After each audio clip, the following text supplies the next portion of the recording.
This is a brief history of Cuba.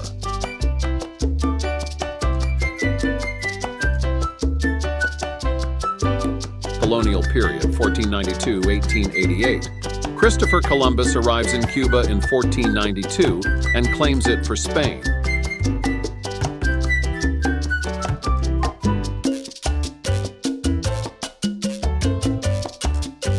16th–19th century, Cuba becomes into a significant sugar producer, largely using slave labor from Africa. During Spanish colonial control, the island's economy thrives.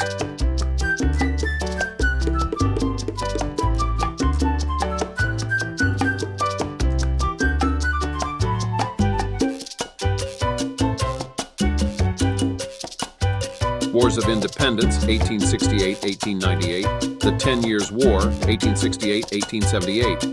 The first significant Cuban uprising against Spanish control ends in failure. 1895–1898, under the leadership of individuals like José Martí, the Cuban War of Independence picks up steam. Spanish-American War and American influence, 1898–1959. In 1898, the war between Spain and the United States results in the Treaty of Paris, which gives the United States possession of Cuba. 1902, the Platt Amendment, which permits American interference in Cuban politics, grants Cuba official independence but keeps it heavily influenced by the United States. Revolutionary period, 1953–1959. The Cuban Revolution began in 1953 with the unsuccessful attack on the Moncada Barracks by Fidel Castro and his brother Raúl. 1959. A socialist state is established when Fidel Castro's revolutionary troops topple the Batista government.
Post-revolutionary period, 1959.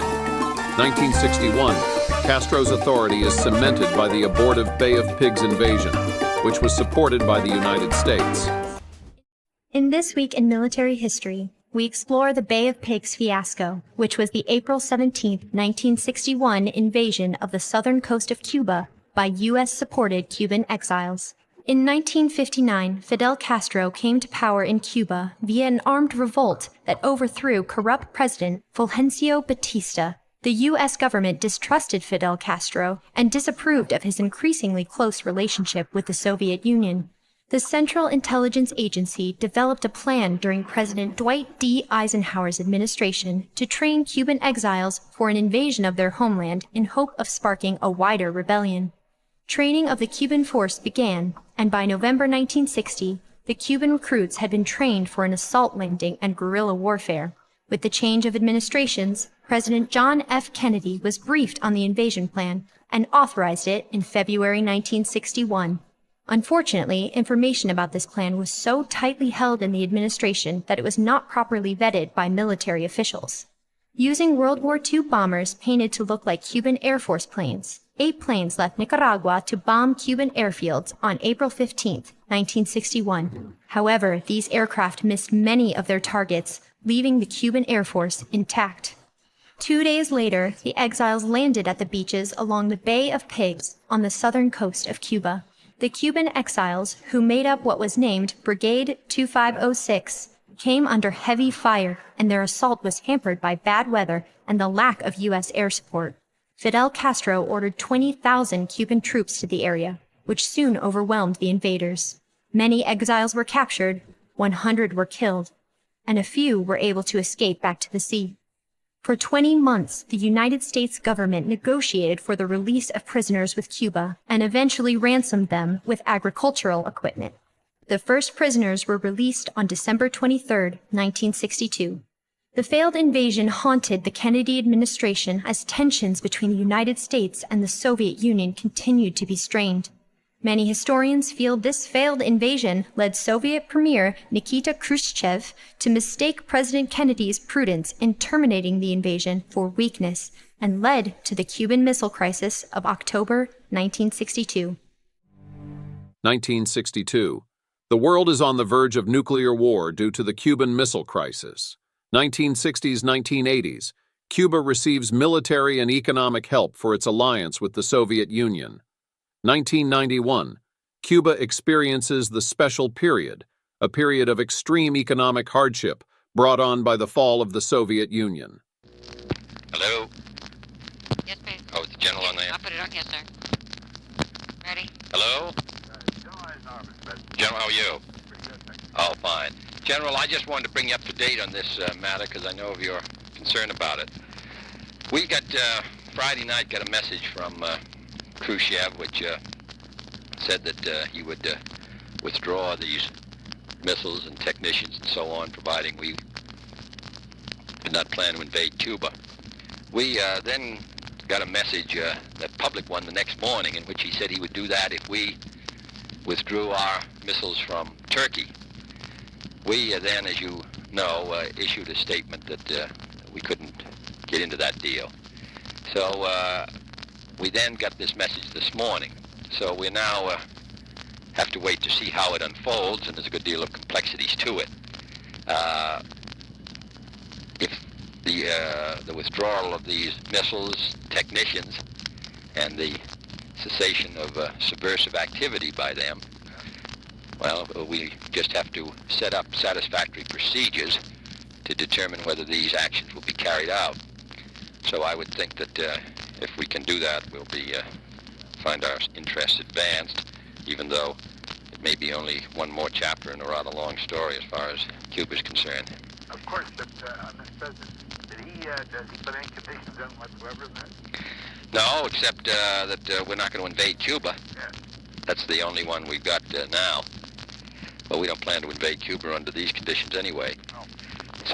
Cuba's current situation. Political environment.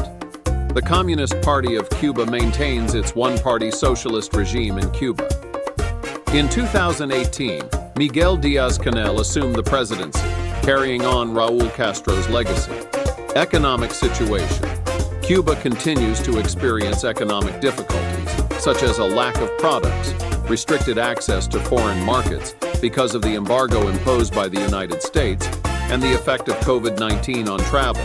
The goals of recent economic changes are to boost private industry and draw in foreign capital.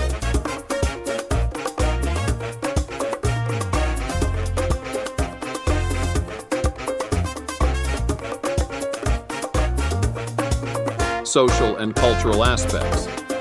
Despite its economic struggles, Cuba has a rich cultural history that includes internationally recognized dance, music, and visual arts.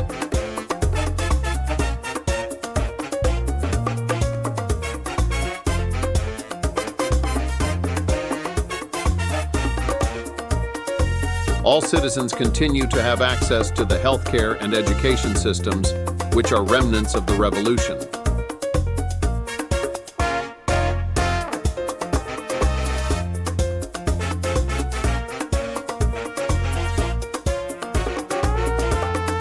Cuba's economy heavily depends on tourism.